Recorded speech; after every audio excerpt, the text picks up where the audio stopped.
Right, hello everyone. Welcome to a discussion regarding the news of the day about Teddy Bridgewater being traded from the Carolina Panthers to the Denver Broncos a day before the first round of the NFL draft. This has some serious implications, I think, regarding the NFL draft, the Minnesota Vikings, and you're probably wondering, how does a trade between two teams, the Panthers and the Broncos, over a player that we haven't seen in a Vikings uniform for a handful of years, impact the Vikings in any serious way? Well, gather round and allow me to explain myself. So, just to set the scene, for those of you who may have not seen yet today, the Panthers traded Bridgewater to Denver for a 6th-round pick. If you're just looking at that on its face, it seems kind of silly, that kind of compensation for a starting NFL quarterback. The caveats are that Carolina is going to eat some of that contract. I think it's like $7 million, and Bridgewater will become a free agent at the end of the year as opposed to 2 years from now. So they're basically shortening the length of the contract.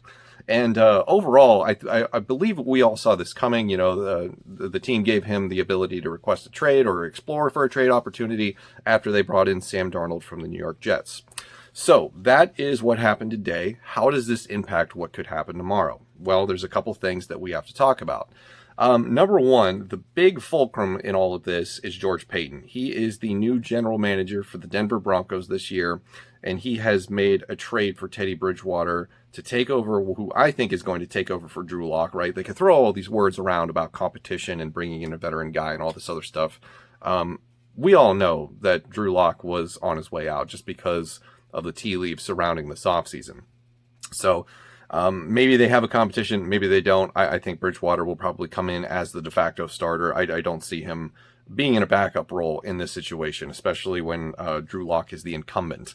But this makes sense for George Paton, right? Because first year as general manager, why go out in the NFL draft, take a swing at a quarterback in the top 10, and immediately be linked to that quarterback to start your brand new career as the head honcho, making the calls with John Elway as your boss? It makes total sense to go get a quarterback who is a bridge.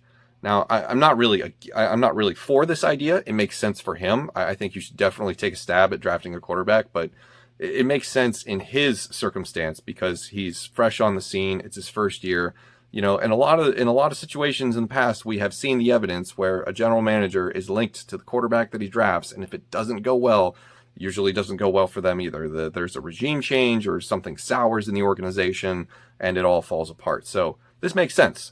There's also the rumors about which quarterback is going to fall in the draft. As we have seen, there is, of course, Trevor Lawrence going number 1 to the Jaguars. Zach Wilson seems to be penciled in at number 2 to the Jets. There's a question of what the San Francisco 49ers are going to do. That is a whole nother discussion in and of itself. So you have, a couple other landing spots for quarterbacks, San Francisco, Atlanta potentially at 4. 5 quarterbacks total that have been talked about as going in the top 10. So there's been rumors floating around about which one is going to fall. Now, hear me out on this. This is speculation, but this is, I believe, comes from, a place of reason and evidence and logic. So we have the Carolina Panthers, who have the 8th overall pick in the draft. They go out and trade for Sam Darnold after, they realize that, this is me thinking, they realize that the quarterback that they want is not going to fall to them. They can't trade up to go get the guy that they want. So they're going to settle. They're going to play musical chairs, try to take a chance on a younger guy who has fallen out of favor with his previous team. So that's what they do. The Denver Broncos today sort of do the same thing. And the thinking is probably similar to Carolina, that they see what's going on at the top of the draft. They can't move up to where they need to. So, or the guy that they want is likely not going to be available because the 49ers are likely going to pick him. So they go out, they get Bridgewater, and it makes sense from George Paton's perspective because A, we've already talked about why link yourself to a rookie in your first year as general manager, and B, Teddy, he knows Teddy from their time in Minnesota. So the Minnesota connection is right there. So that's my thought process and theory on those aspects of this news of the day.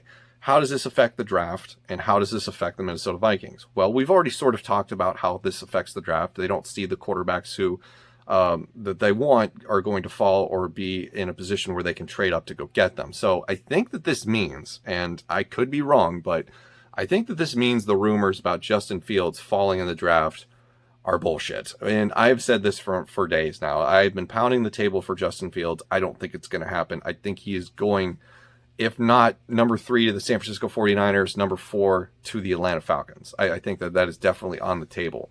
If Trey Lance doesn't get picked, then there's also, if Trey Lance doesn't get picked in the top 4, I wouldn't rule out any of these teams taking a quarterback. It could definitely happen. It's still on the table, but they've set themselves up where they maybe not have to be pigeonholed into that move, or even a potential trade back out of their spots, like Detroit is considering from the reports that I've heard.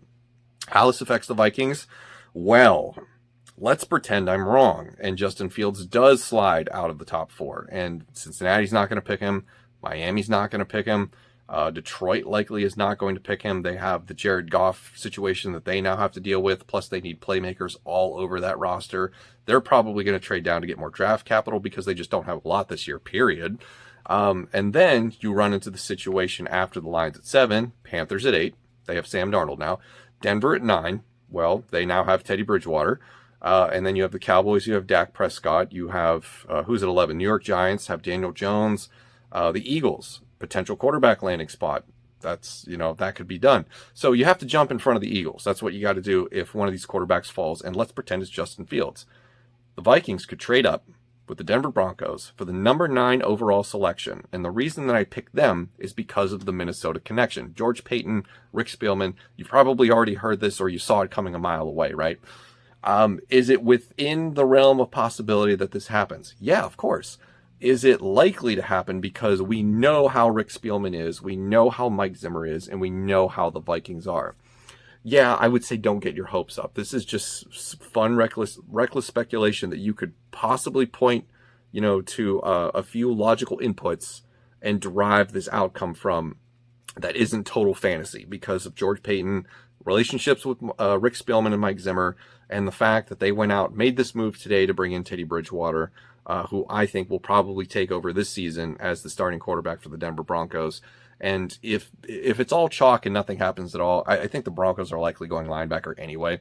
That's just my take on that. So let me know what you think about this potential scenario where Trey Lance goes number 3 to the 49ers. Atlanta doesn't take a quarterback. Cincinnati, Miami, Detroit don't take quarterbacks. Do you trade up with the Denver Broncos or the Carolina Panthers to potentially get the guy that's sliding, whether it's Justin Fields, who I think it could be, or Trey Lance? What would you do? Is that too much?